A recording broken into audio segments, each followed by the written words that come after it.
About 2 weeks ago, I made a video talking about the expectation for Bitcoin in 2026 and the fact that I truly do believe there's a lot of delusional Bitcoin bulls believing that Bitcoin will hit a new all-time high in 2026.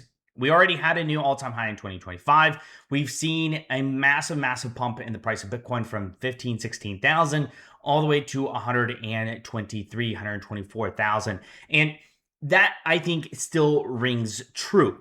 But there is a chance I could be wrong. And I'm going to talk about what needs to happen for Bitcoin, what needs to happen generally in markets as a whole for Bitcoin to have a new all-time high or potentially a super cycle, if you will, in 2026. Because there are people out there that do believe Bitcoin will reach a new all-time high next year. And I'm going to talk about what needs to happen for that to be even possible. All that and more in today's video. If you're new here, my name is Alex. We talk about crypto news, crypto passive income. If you enjoy content like that, consider subscribing. If you enjoyed this video, smash up the like. Without further ado, let's end the video.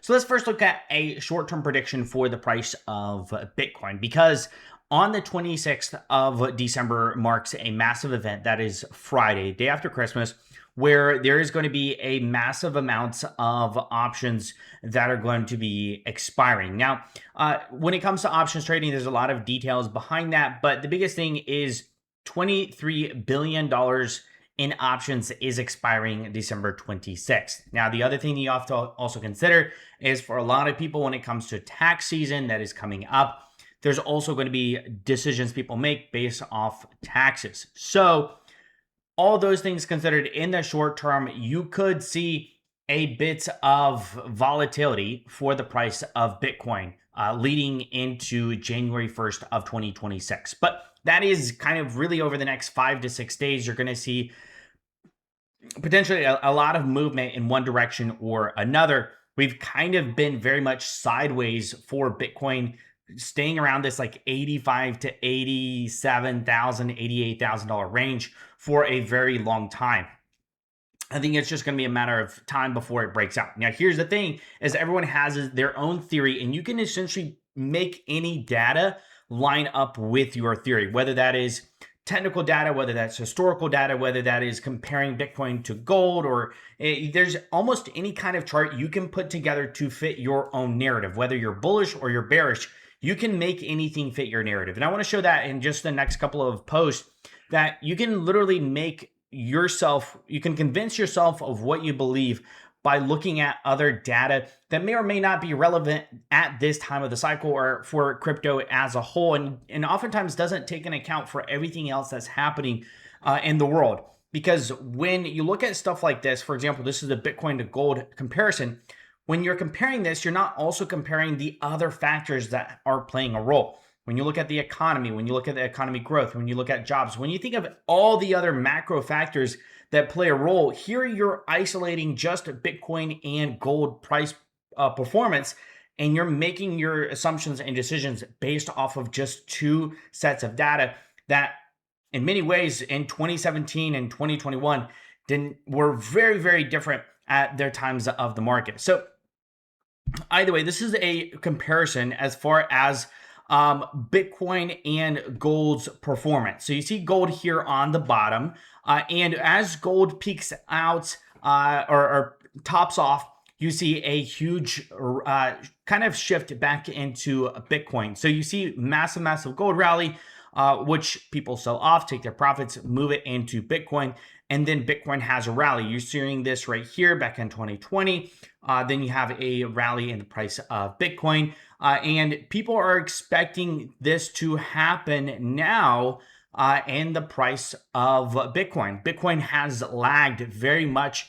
And mind you, this is comparing it to gold. When you look at it, silver, which we'll look at in just a second, it's lagged even more so to the price of silver. So just comparing gold to Bitcoin doesn't, necessarily give you the direct direction or the most perfect direction for the next where Bitcoin essentially is headed, whether it's headed to 50,000 or whether it's headed to 150,000.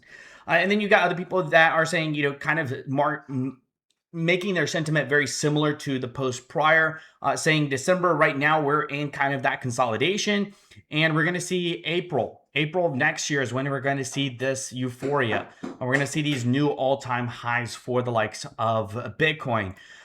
You've got people here saying, here's the correction. We're going to see a $210,000 Bitcoin in 2026. Making any kind of chart, this is on a weekly, line up with their thesis and their ideology. And you do have the opposite, right? So you have two double tops, you have a double top up here as what they're kind of considering here. And then you're seeing this consolidation before a further downtrend, which I think is more reasonable. But the purpose of this video is to talk about how these people could be right in the fact that Bitcoin is going to see an all-time high. Whether it's going to be 210,000, that's kind of an unknown. Nobody knows. And here's another one saying, the last time Bitcoin was this much oversold, it had a massive rally that went up 100%, Bitcoin going to 180,000. So 180,000 to 210,000 in 2026. So here's a few things that need to happen, in my opinion, when it comes to the chance for Bitcoin to see a new all-time high in 2026. So the biggest thing, obviously, that a lot of people have dealt with over the past couple of years has been personal finances. When you look at most people living paycheck to paycheck, people have not had a lot of excess capital to put into higher risk overall investments. And so when you look at the lower risk investments, when you look at things that are less volatile, like the stock market, like the S&P 500, like the NASDAQ, those have performed very, very well. In fact, some of the best years for the stock market has been 2025. And when you compare that also to other commodities, when you're holding silver, gold, platinum, palladium, precious metals have also done very, very well in comparison to the likes of Bitcoin. So that being said, when people did have a bit of extra capital available, it seems like they kind of put that into assets that weren't high risk. It's one of the reasons why I think altcoins also have not seen anything in the course of 2025. People simply haven't had any money available to them to be able to invest in anything high risk and potentially lose it. And so I think that could change in 2026. There's two things that potentially could happen. The first being a $2,000 tariff dividend check. This is by far the long shot of this potentially happening. If this does happen, and this is a huge if, it could very well be seen as a similar type of stimulus check that we saw in 2020. Now, for that was $1,200 individually to $2,400 for a family or joint. And that was a huge boost. A lot of people took that and used that to as capital to inject in the markets. Now, at a time when that happened, obviously you had a massive crash due to all those things that happened with COVID. People bought up a lot of discounted stocks, including myself. I did from trading stocks, bought a ton of like Carnival, Norwegian Cruise Lines. A lot of the cruise lines was like my main focus because I knew they were on massive discounts. So those did extremely well, and even today have done even better. But either way, people looked at the discounted opportunities. But at the same time, people also typically want to buy into things if they're going to invest into things that are green and are performing well already. You don't necessarily want to buy a falling knife. You don't want to catch a falling knife. And right now, that is how crypto and Bitcoin in general are kind of seen. You've seen a massive sell-off. I mean, think about it, 126,000. Now we're at 85,000. That is a $40,000 price correction in the price of Bitcoin. So people are either going to see this as a good correction, similar to how they saw it in 2020, where Bitcoin dropped by like 50, 60%. And they're going to take advantage of the opportunity, or they're going to look at it and say, yeah, this is kind of towards the end of the cycle. I want to put my money, if they're going to invest, into something that has been going up, and that has been the stock market and commodities. So if there is a dividend check that does come out, a huge aspect that people are going to have to consider is, do they save it, spend it, or do they invest it? And those are the big three things, right? For most people, they're probably going to be looking at, if they were to invest, they probably aren't going to invest into something that has high risk and has not performed well over the past year.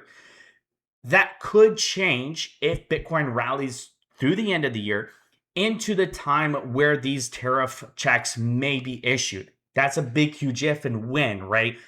So on top of that, if they choose not to invest, they're either going to spend it or save it. And I think a lot of people are probably going to go to the saving route because there's still a lot of unknowns and everything is not happy-go-lucky yet in the overall economy. Yes, the growth of the GDP growth was phenomenal for the United States in the last quarter. Everything has been really, really good, but things aren't as good as they were in 2021. So I think there's still some people kind of skittish. So I think there's going to be a lot of people who are going to save that tariff if they do get that. So the other thing is the tax season, and these two things could happen at the same time or around the same time, which would be kind of like a double whammy, which could be really, really good because people then could make the decision of saving one and investing the other. Because imagine you get a $2,000 tariff dividend that you didn't expect, and on top of that, you get an additional $1,000 to $2,000 back on your taxes you also didn't expect. So when you get extra money that you don't typically expect, typically people either spend that or invest it because it's not money they expected. They want to see if they can make a little bit more money with that. And if they lose it, they're not as concerned about it because they didn't expect it, right? So for example, there's going to be the expectation is there's going to be some massive deductions that weren't accounted for in 2025 that will be seen on 2026 taxes. Those deductions, around $11,000 to $20,000 on a household, could be seen as additional $1,000 to $2,000 on top of your average tax refund. So if your average tax refund, let's just say, is $3,000, you can maybe see $4,000 to $5,000. And so for some people, when they see this extra money that they didn't expect, then they typically want to see if they can do a little bit with it. And maybe that's, not investing. Maybe they're going to do an upgrade to their house or something like that, right? But in the end, extra money is always a benefit because it's stuff that's not expected. It's not your weekly paycheck or biweekly paycheck. So if you couple the fact that you could get an extra $1,000 to $2,000 on your tax refund with the fact that you could get $2,000 potentially on a tariff dividend, that's like $3,000 to $4,000 you didn't expect to have. So people are going to, I think in my opinion, going to be a little bit more risky comparatively speaking with the money that they get that's extra, right? So I think there's some opportunity, but the problem is there going to be enough confidence that Bitcoin is going to be the best investment with that extra capital if it does come, at least on the tariff side? On the tax return, that's kind of like an unknown as to, what actually you're going to get. You're going to get your tax refund, but how much more will you get? That's kind of an unknown. So those are the two primary things. And the third thing that has to happen, so one, you have to have a massive tax refund. You have to have the tariff dividend. Bitcoin needs to stay green leading into the time where this could happen, right? You're not going to get your tax refund January 1st. It'll probably be at the end of January, early February. So Bitcoin really has about like 30 to 45 days to perform very, very well, to give itself enough of an argument, enough of a convincing argument to people who get that extra money to place their money into Bitcoin. And that is kind of the big thing that has to happen for Bitcoin on top of people getting that extra money. So all these dominoes have to perfectly line up, at least in my opinion, for it to make sense for people to buy into Bitcoin and for Bitcoin to do well and potentially reach new all-time highs in 2026. Otherwise, people are going to look into, you look at just like gold and silver performance in just this year alone, right? Gold is up 65% almost, silver up 133%. People are probably going to look into things that are green. The people that are getting these massive tax refunds and people who are getting these type of tariff dividends are people that aren't multimillionaires. And so when you look at people that is your average investor likes to buy green.